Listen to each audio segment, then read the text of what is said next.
Hello everyone. Have you ever wondered why businesses record transactions even when they have not made the payment, or why they always record transactions at cost price instead of their market value, or why do they even record profit even when there is no money received? Hello everyone. My name is Nishant Patni, your guide to accountancy, and today we will explore the fundamental principles that every accountant in the world follows, which ultimately results in making accounts a global language and understandable to all. इसके लिए हमें दो चीजों का ध्यान रखना है, accounting concepts and accounting conventions. Now what are accounting concepts and accounting conceptions? These are the 8 basic accounting concepts जो हर जगह फॉलो होती है. बट ये है क्या, आइए समझते हैं. Business entity concept. Business entity concept ये बताती है कि बिजनेस एक अलग एंटिटी है एंड बिजनेस का जो ओनर है वो एक अलग एंटिटी है. इससे क्या समझ में आया हमें? मान लो मेरा एक हार्डवेयर का दुकान है, तो वो हार्डवेयर का दुकान है फॉर एग्जांपल निशांत स्टोर. तो निशांत स्टोर ऑल टुगेदर एक अलग एंटिटी है and Nishant Patni all together एक अलग एंटिटी है. इससे क्या होगा? हार्डवेयर का दुकान का जो भी ट्रांजैक्शंस है, परचेज है, सेल्स है, बैंक पेमेंट्स है, स्टाफ सैलरी है, रेंट है, इलेक्ट्रिसिटी है, कोई इनकम आ रही है, इंटरेस्ट इनकम, वो सारा किसका इनकम है? वो सारा इनकम है निशांत स्टोर का. अल्टीमेटली उसका मालिक मैं ही हूं, but for accounting purpose Nishant store अलग है, निशांत पाटनी अलग है. रीजन बीइंग, हो सकता है कि मेरा निशांत स्टोर के अलावा और भी कोई काम हो, फॉर एग्जाम्पल निशांत टेक्सटाइल्स या निशांत कोचिंग सेंटर. तो अब किस बिजनेस से मैं कितना प्रॉफिट कमा रहा हूं या कौन सा बिजनेस मुझे ज्यादा प्रॉफिट दे रहा है, कौन सा कम दे रहा है, ये मुझे कैसे पता चलेगा जब तक सबका अकाउंट्स अलग अलग ना मेंटेन हो? दिस बीइंग द रीजन हम लोग ओनर को अलग मानते हैं एंड बिजनेस को अलग मानते हैं. This is business entity concept. जैसे कि मेरा एक्सपेंस मेरे पर्सनल अकाउंट में जाएगा, बट बिजनेस का एक्सपेंस वो बिजनेस के अकाउंट में जाएगा. अब मान लो कि मैंने कोई मेरा पर्सनल एक्सपेंस, फॉर एग्जाम्पल मेरा गाड़ी का खर्चा मैंने कहां से दे दिया? अपने दुकान से दे दिया. तो that will result in drawings from my business. What is drawings? जब ओनर या तो अपना पर्सनल कोई खर्चा बिजनेस के थ्रू दे या फिर बिजनेस से वो पैसा विड्रॉ कर ले. This is known as drawings. This is not an expense for the business, क्योंकि ये जो गाड़ी का खर्चा है ये बिजनेस का नहीं था, ये मेरा था. मैं अपने फैमिली के साथ बाहर घूमने गया था. तो I hope business entity concept is clear. Next, money measurement concept. नाम से ही समझ में आ रहा है, मनी मेजरमेंट. मनी मेजरमेंट मतलब हम लोग अकाउंट्स में सिर्फ उसी ट्रांजैक्शंस को रिकॉर्ड करेंगे जो in terms of money measure हो सके. एग्जाम्पल, मैंने आपको सैलरी दिया, कितना रुपया? 10,000. ये मॉनिटरी टर्म्स में रिकॉर्ड किया जा सकता है क्या? Yes, because the amount is specified 10,000 rupees. तो ये हम रिकॉर्ड करेंगे. मुझे आपको 10,000 रुपया सैलरी देना है, मैंने अभी तक दिया नहीं है, ये रिकॉर्ड होगा क्या? यस, ये भी रिकॉर्ड होगा, बिकॉज ये भी मॉनिटरी टर्म्स में वैल्यू किया जा सक रहा है, मेजर किया जा सक रहा है. बट मान लो मैंने आपको कोई फेवर किया. मान लो मैंने आपको फ्री में अपने दुकान से कुछ कपड़े दे दिए. वो मैंने आपको क्यों दिए? वो मैंने आपको इसलिए दिए क्योंकि आपने मेरे को एक पर्टिकुलर, फॉर एग्जाम्पल कस्टमर, जिसको मैं बहुत दिन से टारगेट करने का कोशिश कर रहा था, वो मैं उसको टारगेट नहीं कर पा रहा था, ग्रैब नहीं कर पा रहा था. बट आपके रेफरेंस के through now that person is my customer, that is a big customer. For example Reliance smart, मैं उसको अप्रोच कर रहा था बट उन लोग मुझे अटेंड नहीं कर रहे थे. But you being a known person to the manager of Reliance, आपने मेरा रेफरेंस दिया and now they are my customer. तो आपके इस हेल्प के लिए मैंने क्या किया, मैंने आपको कुछ दिया, but now that help can not be converted into monetary terms, तो उसको हम लोग बिजनेस में कहीं भी रिकॉर्ड नहीं करेंगे। बट मान लो यहां पे क्या हुआ, आपने मेरे को हेल्प किया, उसके बदले मान लो मैंने आपका कोई काम कर दिया, आपको भी कहीं पे सेटिंग करवानी थी, वो मैंने करवा दी, तो क्या ये बिजनेस में रिकॉर्ड होगी? नहीं होगी। बट मान लो कि आपने जो मेरा रिलायंस के साथ सेटिंग करवाया, अब मैं वहां पे सामान सप्लाई कर पा रहा हूं, उसकी वजह से मैंने आपको एक गिफ्ट दिया। फॉर एग्जाम्पल मैंने आपको एक आईफोन खरीद के दिया, तो ये तो मेरे लिए एक्सपेंस है, आपने मेरा काम किया, मैंने उसके लिए आपको आईफोन खरीद के दिया। नाउ दैट आईफोन, ये मैंने किस लिए खरीदा? अपने बिजनेस को बढ़ाने के लिए। So that being a business expense, and उस आईफोन के लिए मैंने पैसे दिए, फॉर एग्जांपल 1 लाख रुपए, तो वो 1 लाख मॉनिटरी टर्म्स में मेजर हो रहा है, तो that 1 lakh that I have given you as a gift can be recorded in the business, because वो मॉनिटरी टर्म्स में मेजर हो सकता है। बट पहले एग्जाम्पल में क्या हो रहा था, मैंने आपका हेल्प किया, आपने मेरा हेल्प किया, इसमें कहीं पे भी कोई मॉनिटरी मेजरमेंट पॉसिबल नहीं है, तो ये हम लोग रिकॉर्ड नहीं करेंगे। फॉर एग्जाम्पल बिजनेस का अच्छा रेप्यूटेशन है, अब अच्छा रेप्यूटेशन है, उसका कोई मॉनिटरी वैल्यू है क्या? कोई वैल्यू नहीं है। मॉनिटरी वैल्यू है but that can not be measured, इसलिए हम उसको रिकॉर्ड नहीं करते हैं। I hope money measurement is clear. Now going concern concept, this is the most interesting and most practical concept. हम लोग बिजनेस का जो भी ट्रांजैक्शंस या जो भी रिपोर्ट्स हम लोग प्रिपेयर करते हैं, या जिस भी सोच से हम बिजनेस को चलाते हैं, क्या हम कभी भी ये सोच के चलाते हैं कि बिजनेस हम 1 साल बाद बंद कर देंगे, 2 साल बाद बंद कर देंगे? हाँ या ना? मान लो बिजनेस का आपका पीरियड ही ऐसा है कि आप 5 साल के लिए बिजनेस करोगे फिर बंद कर दोगे, then that is a different thing. But in normal cases, for example जब आप क्लास 1 में एडमिशन लेते हो, तो क्या आप सोचते हो कि आप क्लास 2 तक ही पढ़ोगे या क्लास 10 तक ही पढ़ोगे? नहीं ना, आप तो ये सोचते हो कि आप 11 पढ़ोगे, 12 पढ़ोगे, बीकॉम पढ़ोगे, उसके बाद आप कोई जॉब करोगे या बिजनेस करोगे, उसके बाद आप शादी करोगे, फिर आप घूमने जाओगे, and you keep on planning for the future. तो इसमें आपका बेसिक एजम्पशन क्या है कि आप तब तक जिंदा रहोगे, आपने तो एज्यूम कर लिया ना। बट क्या पता आप क्लास 10 तक पहुंचो ही नहीं, don't take it otherwise, but क्या पता आप क्लास 10 तक पहुंचो ही नहीं। बट क्या आप ये एज्यूम करके चलते हो कभी भी कि आप क्लास 10 तक नहीं पहुंचोगे, या आप बीकॉम तक नहीं पहुंचोगे, या आप शादी नहीं करोगे, या आप घूमने नहीं जाओगे? नहीं ना। तो आप भी यही मान रहे हो ना कि आप इतने साल जियोगे, तो बिजनेस में भी हमें यही मानना है कि बिजनेस इतने साल चलेगा, फ्यूचर तक चलता रहेगा। दैट इज गोइंग कंसर्न, मतलब we make the accounts of the business as if it will be continued for ever और for a longer period of time. Understood? Next, accounting period. What is accounting period?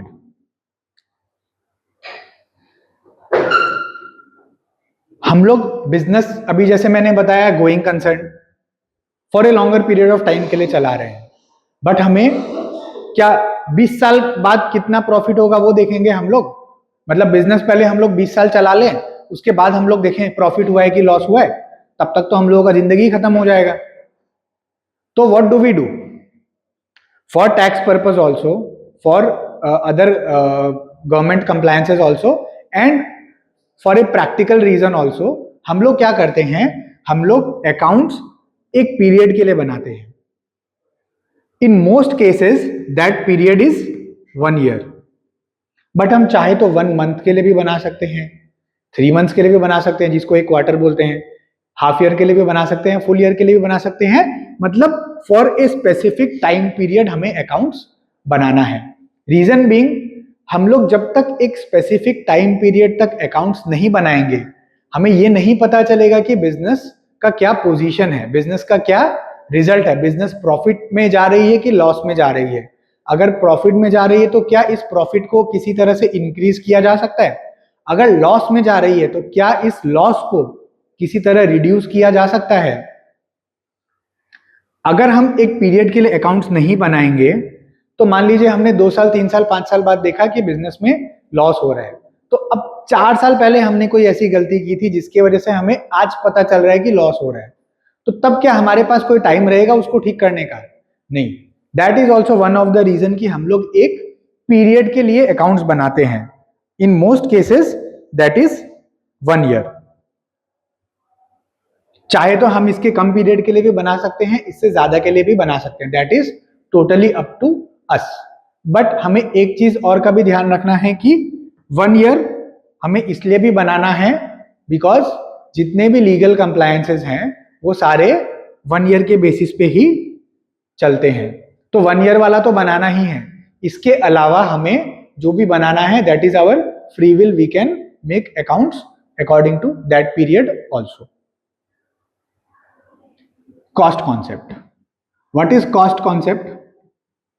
Cost concept means we record transactions, चाहे assets हो, चाहे expenses हो, चाहे income में तो कोई cost का बात नहीं है, चाहे asset हो या चाहे expenses हो, we record the transactions at cost price and not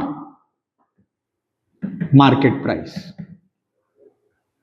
उसका कुछ लिंक इससे भी है जो हम लोग देखेंगे। कॉस्ट के साथ हम लोग क्यों मेजर करते हैं? बिकॉज आज हमने मान लो लैंड खरीदा, उस लैंड के लिए हमारे पॉकेट से कितना रुपया गया? फॉर एग्जांपल 10 लाख रुपया। तो अकाउंटिंग इक्वेशन क्या कहती है? Assets is equals to liabilities plus capital, correct? तो हमारा एक एसेट इंक्रीज हुआ, लैंड कितने का? 10 लाख का, उसके बदले हमारा कौन सा एसेट कम हुआ? बैंक या कैश जो भी है, कितने रुपए का? 10 लाख रुपए का। नाउ जो भी उस लैंड का वैल्यू इंक्रीज हो रहा है, क्या वो एक्चुअल में इंक्रीज हो रहा है या वो जस्ट एक वैल्यू एप्रिसिएशन है जो फॉर एनी रीजन फ्यूचर में कम भी हो सकता है? फॉर एग्जाम्पल, जो मैंने लैंड खरीदा था 5 साल पहले 10 लाख रुपया देके, आज उसका वैल्यू 15 लैक्स हो गया है, but we still record it at 15 lakhs नहीं, we record it at 10 lakhs. क्यों? क्योंकि हमने 10 लाख रुपया देके खरीदा। आज जब हम उसको बेचेंगे, हो सकता है वी गेट 15 लैक्स, तो the differential 5 lakh will be treated as profit when we have actually earn that profit. तो in accounts we never record notional gain, we never record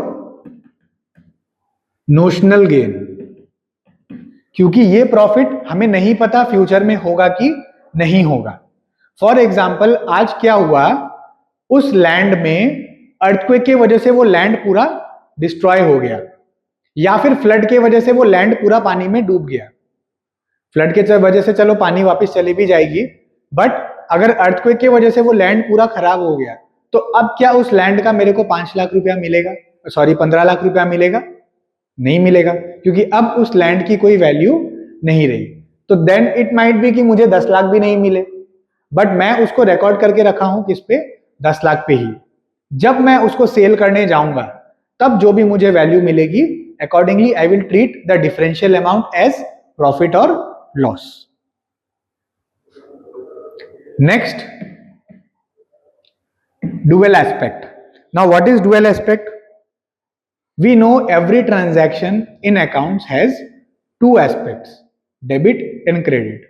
For every debit there has to be a credit, तभी क्या होगा? हमारा accounting equation match होगा। पूरा accounting method इसी concept पे designed है। For example, capital introduced into the business 1 lakh rupees. Capital किसने इंट्रोड्यूस किया? ओनर ने। ओनर और बिजनेस सेम है कि अलग अलग है? अलग अलग है।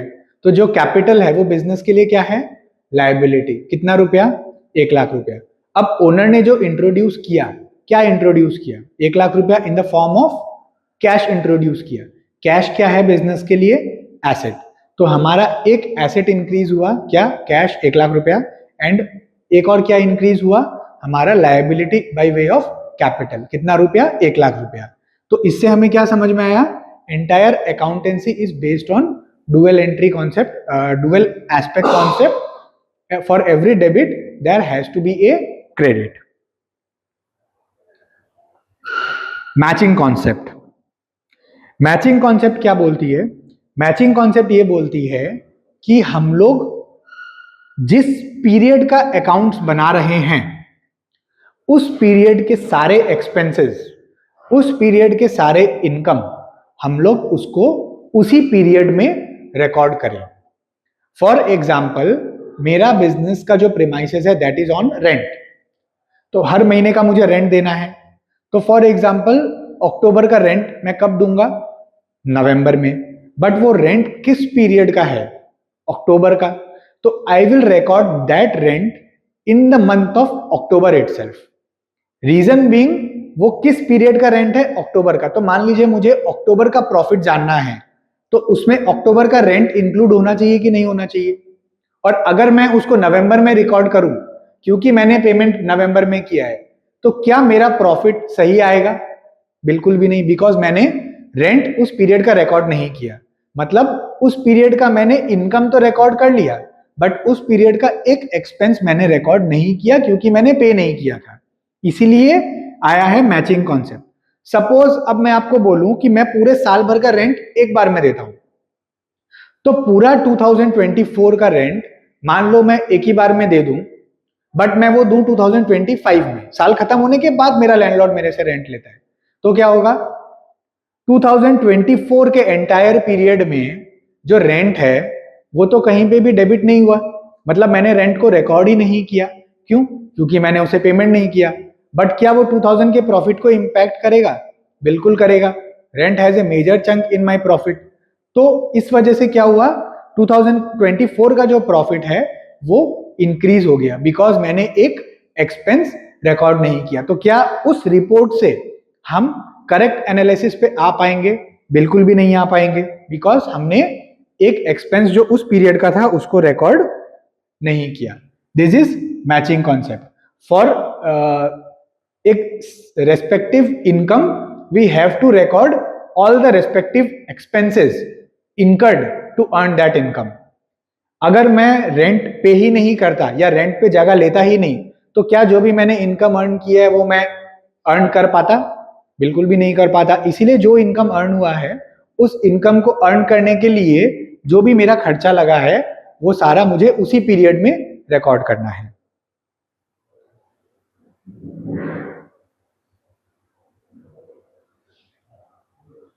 Next is accrual concept। accrual concept is somewhat like matching concept, but accrual concept क्या बोलता है कि चाहे हमने वो एक्सपेंस को पे किया हो या नहीं किया हो, we have to record that expense if we are liable to pay, मतलब हमारा ऑब्लिगेशन अराइज हो गया है, या फिर इनकम भी। फॉर एग्जाम्पल, मैंने आपको कोई सामान सेल किया, उधार में सेल किया, मैंने आपको बोला मैं आपको नवंबर में सेल कर रहा हूं, आप मेरे को पैसा अप्रैल में देना। तो वो इनकम मेरा किस पीरियड का माना जाएगा? नवंबर का कि अप्रैल का? एंड मैं उसे किस पीरियड में रिकॉर्ड करूं? बट ऑब्वियस है मैं उसे नवंबर में ही रिकॉर्ड करूंगा, बिकॉज वो इनकम अराइज कब हुआ? नवंबर में। उसका जो बेनिफिट मेरे को मिलना है या उसके अगेंस्ट जो कंसिडरेशन मुझे मिलना है वो मुझे मिलेगा अप्रैल में। वो आपके और मेरे बीच का बात है। बट इस बिजनेस का इनकम किस दिन हो गया?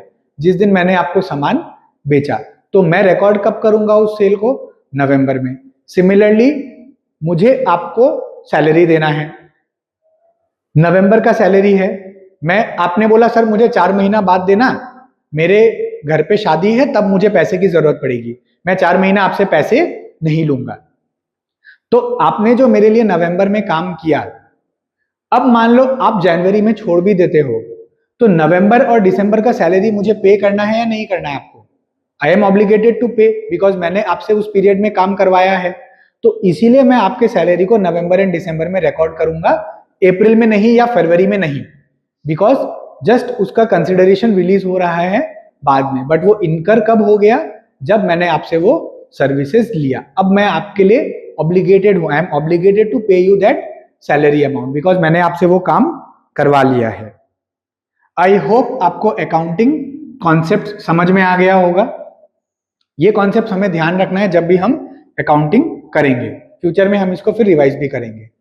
अब कुछ accounting conventions. Now what are accounting conventions? Accounting conventions are not strict rules, but they are guidelines to maintain consistency. मान लीजिए मैं भी अकाउंटिंग कर रहा हूं, आप भी अकाउंटिंग कर रहे हैं, आपका कोई दोस्त भी अकाउंटिंग कर रहा है, एंड कोई एक इन्वेस्टर आया, वो डिसाइड करना चाहता है कि हम लोग तीनों में से किसके अकाउंट्स में इन्वेस्ट करें, या मान लो कोई बैंक आया और एनालाइज करे कि हम लोग में से तीनों में से किसके बिजनेस में वो लोन दे। तो अगर हम लोग सेम रूल्स को फॉलो नहीं करेंगे तो क्या उनके लिए डिसाइड करना इजी होगा कि difficult? But obviously it will be difficult because it will not be comparable. तो इसीलिए हमें कुछ रूल्स फॉलो करने हैं, जैसे कि कंसिस्टेंसी। What is consistency? हम लोग जो एक मेथड फॉलो कर रहे हैं, अलग अलग चीजों के लिए अलग अलग मेथड्स हैं। फॉर एग्जाम्पल डेप्रिसिएशन, डेप्रिसिएशन का दो मेथड है, straight line method and WDV method, ये भी देखेंगे हम लोग आगे। तो मान लीजिए मैं स्ट्रेट लाइन मेथड फॉलो करता हूं, तो मुझे हर साल स्ट्रेट लाइन मेथड फॉलो करना चाहिए। ऐसा नहीं कि मैं कभी स्ट्रेट लाइन मेथड फॉलो कर रहा हूं, कभी WDV फॉलो कर रहा हूं। क्यों? मान लीजिए जो एनालाइज करेगा मेरे फाइनेंशियल स्टेटमेंट्स को, वो मेरा एक साल का फाइनेंशियल स्टेटमेंट तो नहीं देखेगा। फॉर एग्जाम्पल उसने मेरा 5 साल का फाइनेंशियल स्टेटमेंट्स को एनालाइज किया, तो अगर मैं अलग अलग मेथड्स फॉलो करूंगा तो अलग अलग रिजल्ट्स निकलेंगे, तो अल्टीमेटली जो कंपैरिजन है वो गलत होगा। That's why we have to maintain one consistent policy. Conservatism या फिर प्रूडेंस, जैसा कि मैंने आपको बताया कि हम लोग नोशनल गेन या फिर एंटिसिपेटेड गेन कभी रिकॉर्ड नहीं करते हैं, but because of this prudence concept हम लोग नोशनल या फिर एंटिसिपेटेड लॉस को रिकॉर्ड करते हैं। एंड प्रैक्टिकली भी हम लोग अपने प्रैक्टिकल लाइफ में भी यही करते हैं। फॉर एग्जाम्पल आपको एक बिजनेस स्टार्ट करना है, उसके पहले आप अपना होमवर्क करोगे कि मुझे इतना पैसा लगाना है, इस तरह के कस्टमर्स को टारगेट करना है, बिजनेस का इतना सेल होगा तो इतना प्रॉफिट मैं अर्न कर पाऊंगा। बट जब हम लोग ये एनालाइज करते हैं तो हम वर्स्ट केस सिनेरियो को ध्यान में रखते हैं या बेस्ट केस सिनेरियो को ध्यान में रखते हैं? आप खुद सोच के देखिए, या आप किसी से भी पूछ लीजिए, वो आपको क्या बोलेंगे कि अगर हमारा बिजनेस खराब से खराब सिचुएशन में भी प्रॉफिट निकाल के दे पा रहा है तो क्या होगा? Then that business is feasible, हमें उसमें आगे बढ़ना चाहिए। बट मान लीजिए हम कुछ बिजनेस जब हम करने का सोच रहे हैं, उस एनालिसिस से ये निकल के आ रहा है कि अगर जो भी हम सोच रहे हैं कि इस तरह का इनकम होगा, वो इनकम अगर थोड़ा सा भी नहीं हुआ, कम हुआ, तो क्या होगा? वी विल इनकर इनटू हेवी लॉसेस। तो क्या होगा? हम लोग उस बिजनेस में आगे बढ़ेंगे क्या? नहीं। इसीलिए हम लोग एंटिसिपेटेड लॉस को रिकॉर्ड करते हैं। मान लो सेल कम से कम भी हुआ तो भी क्या होगा? वी कैन गेन प्रॉफिट, या फिर अगर प्रॉफिट ना भी हो तो लॉस हो, या फिर अगर लॉस भी हो तो इतना लॉस हो कि हम उसको बियर कर सके। दिस इज एंटिसिपेटेड लॉस या नोशनल लॉस। नाउ डिस्क्लोजर, कुछ बातें हैं जो हमें लोगों को बतानी है, बट उसका एज ऑन डेट ना तो कोई फाइनेंशियल इम्प्लीकेशन है, मतलब आज के डेट में उसका वो पोजीशन नहीं है, but that position might rise. For example आपका कंपनी जो प्रोडक्ट बनाता है उसमें से कोई एक प्रोडक्ट पे किसी ने केस फाइल करके रखा है कोर्ट में, फॉर एग्जाम्पल 10 करोड़ रुपीस का। अब वो केस तो पेंडिंग है कोर्ट में, तो क्या आपको उसे 10 करोड़ देने हैं या आपने दे दिया है? नहीं। बट हो सकता है आपको वो पैसा देना पड़े, depending on what are the facts of the case. या हो सकता है आपको वो पैसा ना देना पड़े, हो सकता है that claim is false and आपको बिजनेस नहीं देना पैसा नहीं देना पड़े। दोनों सिचुएशन है। तो हम लोग जब अपने लीगल कंसल्टेंट से बात करेंगे तो वो हमें बताएंगे कि क्या पोजीशन है, कितना चांसेस है कि हमें पैसा देना पड़ सकता है। तो suppose there is a 80% chance that we have to pay that 10 crore rupees, but अभी तक तो वो लाइबिलिटी इनकर हुई नहीं है। लाइबिलिटी इनकर कब होगी? जब कोर्ट का फाइनल डिसीजन आएगा। बट ये बात क्या हमें लोगों को बतानी जरूरी है, स्टेक होल्डर्स को बतानी जरूरी है? बिल्कुल जरूरी है। तो फिर हम क्या करेंगे, हम लोग उसको फाइनेंशियल स्टेटमेंट्स में एक डिस्क्लोजर देंगे। Disclosure is part of financial statements but not in the face. मतलब मान लो हमारा बैलेंस शीट जहां खत्म हो जाता है उसके बाद हम लोग डिस्क्लोजर देंगे एंड वहां हम लोग अपने यूजर्स को बताएंगे दैट इस तरह का एक केस कोर्ट में पेंडिंग है जिसके वजह से फ्यूचर में we might incur a liability of 10 crore rupees. Last, materiality. Materiality is a very important concept and it differs from case to case. For example, मेरा एक बहुत बड़ा स्टोर है, रिलायंस स्मार्ट मेरा है। अब वहां पे अगर 100 रुपए का कोई चाय पानी का खर्चा हो गया या 1000 रुपया का कोई स्टेशनरी का खर्चा हो गया, तो is that material for me और इमटेरियल फॉर मी? या मान लो एक नया प्रिंटर आया, प्रिंटर का एग्जांपल मैं नहीं लेता हूं, मान लो एक फैन लगा, तो ये fan might be immaterial for me. या 2000 रुपए का फैन है, मैं इसको एज इलेक्ट्रिसिटी एक्सपेंस ट्रीट कर सकता हूं बिकॉज वहां पे हजारों फैन लगे हुए हैं। So that 2000 rupees is immaterial for me. But मान लो आपका एक छोटा सा दुकान है कपड़े का और वहां पे आपने नया फैन लगाया 2000 रुपए का, तो क्या वो 2000 रुपए आपके लिए मटेरियल है? बिल्कुल है। तो आप उस 2000 रुपए को एज एक्सपेंस नहीं ट्रीट करोगे, आप उसको ट्रीट करोगे एज फिक्स्ड एसेट। और सिमिलर वही 2000 रुपए का फैन मैंने खरीदा है अपने बिजनेस के लिए, बट मेरे लिए वो इमटेरियल है because the amount is small for me, तो मैं उसको एज इलेक्ट्रिसिटी एक्सपेंस ट्रीट करूंगा। This difference in opinion, not opinion, this difference in material value is basically materiality। मतलब वही 2000 रुपए मेरे लिए छोटा अमाउंट है, आपके लिए बड़ा अमाउंट है। Understood? For example Mukesh Ambani ji के लिए एक रिलायंस जैसा बड़ा स्टोर खोलना भी छोटा काम हो सकता है, तो उनके लिए वो भी इमटेरियल हो सकता है, बट हम लोगों के लिए वो मटेरियल है। तो आई होप आपको ये अकाउंटिंग कॉन्सेप्ट्स एंड कन्वेंशंस समझ में आए हों। फ्यूचर में हमें इसका बहुत जरूरत पड़ने वाला है हर स्टेप पे। थैंक यू सो मच, मिलते हैं नेक्स्ट वीडियो में।